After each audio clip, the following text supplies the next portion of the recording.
What up, everybody? It's Chris Roscoe with Operation Moksha, and today I'm going to be talking about the difference between knowing whether or not you're feeling your feelings or whether or not you're just thinking about them. Because this is actually an oddly difficult distinction to make for a lot of people who don't have experience directly feeling their feelings. Because I definitely didn't in the very beginning.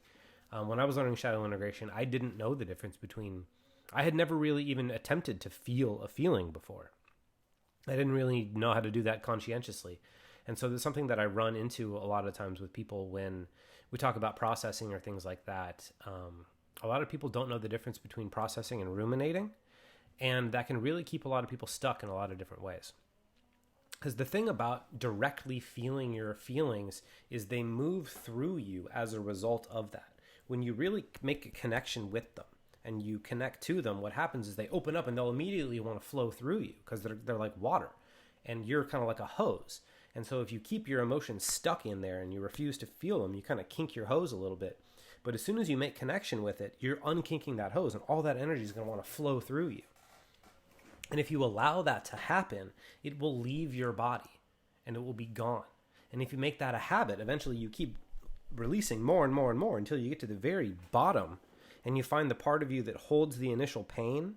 And then if you can deal with that part of you that holds the initial pain and understand it and love it and figure out what it needs from you and meet those needs consistently and over time, then you can actually help the little part of you that's underneath all of that pain get healthy, become the healthiest version of itself, and then it'll start to create positive feelings instead of creating negative feelings. And that's essentially what integration is.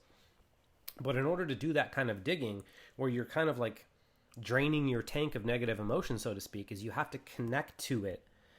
You have to like really connect to it and allow it to flow through you so that it can leave your body. Whereas if you just like put it in a little mental container and like kind of look at it and just think about it and ruminate on it, then you're not ever allowing it to leave your body. You're keeping it contained, but like giving yourself the illusion that you're looking at it and giving yourself the illusion that you're analyzing it and working with it and all these sorts of things. And so the main distinguishing factor here, which I'm kind of just borrowing this from somebody who was in the comment section of the exact same video that I'm talking about, is rumination happens in the mind, whereas feeling happens in the body.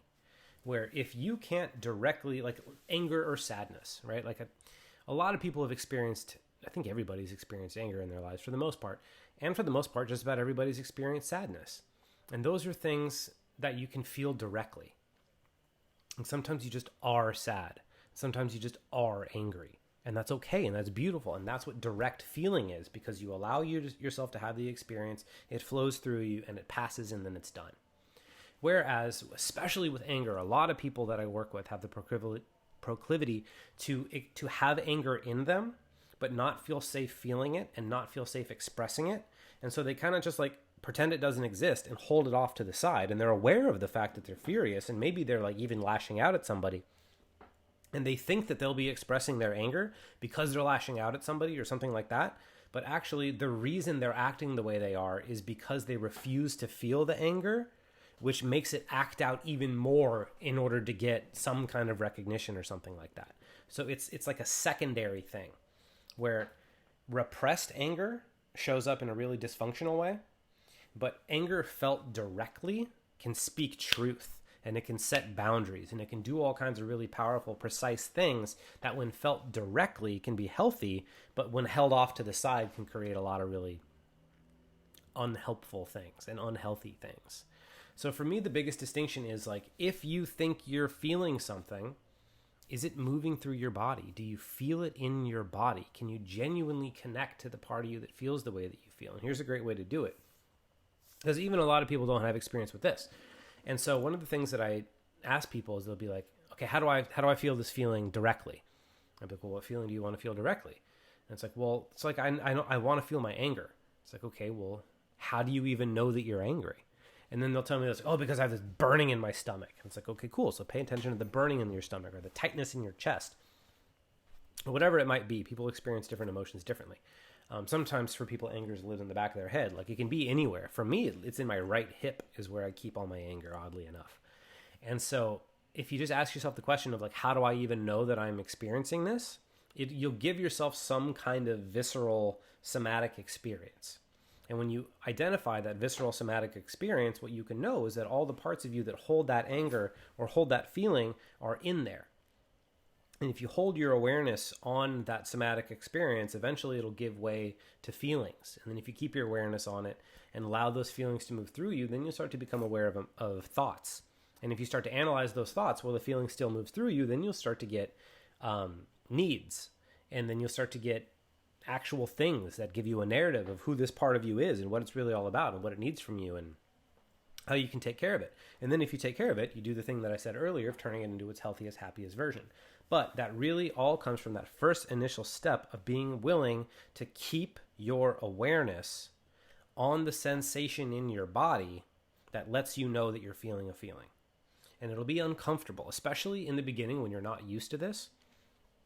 To go from like containing your emotions and holding them out to the side, to go from that into directly experiencing them and having them kind of flood your body is really kind of a fucking intense thing to do. Especially in the beginning. And so in the beginning, you may only have capacity to feel a feeling for a split second at a time. When I was first getting through this, somebody said to me, if you can hold your attention and your awareness on an uncomfortable emotion or sensation or anything like that for just a split second longer than you did last time, that's a win. Because those split seconds turn into minutes, and those minutes turn into hours, and those hours turn into like days, and it just ends up you're able to hold your negative emotions all the time. Like I'm kind of holding a bunch of them right now because I had kind of a weird morning. And so I can hold my negative emotions while still doing what I need to do and fulfilling on the things that matter to me. And I can still let them move through me. And so if you, in the beginning, you find that you can only be present with emotion for a little bit of time, let that be a win. Let the fact that you're feeling it at all be a win, because that's just that much more that left your body. And when you check in with it again and you feel it for a little bit longer the next time, that'll be that much more fear or anger or sadness or pain leaving your body. And so you can celebrate that.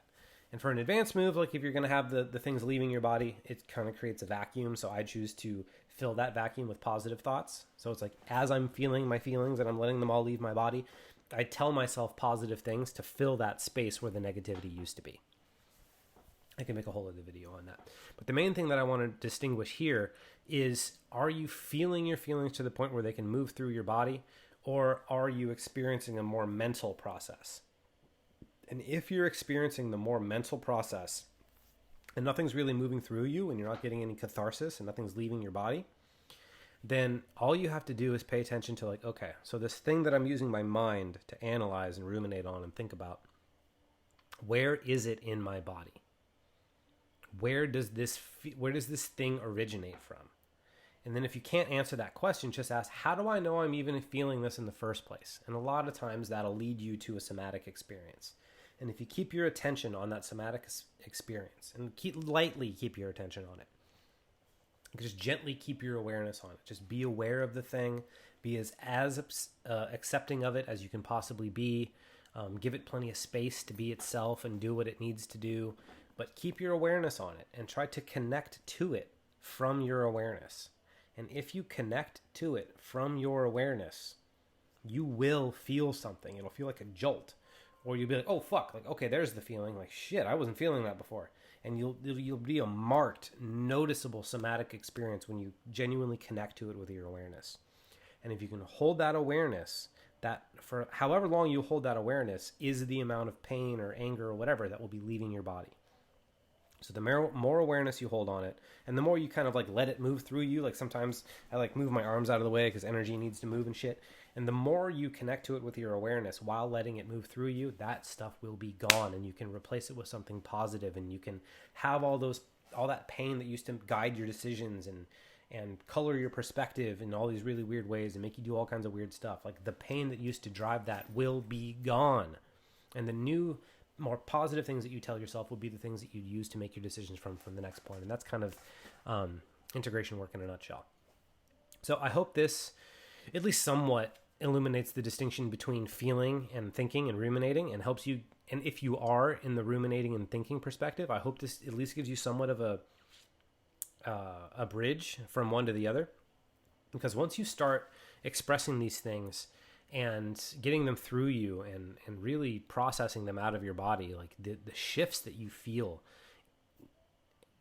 are really incredible. Just like to start noticing your thoughts are just naturally less negative, and they naturally are less destructive, and they're naturally less unhealthy, and all these things. Just notice that as a natural phenomenon is really fucking incredible, and I really want you to be able to experience that. So if you have any more questions about this, if you'd like to dive deeper on this, let me know. I'd be happy to help. And if not, I'll see you next time.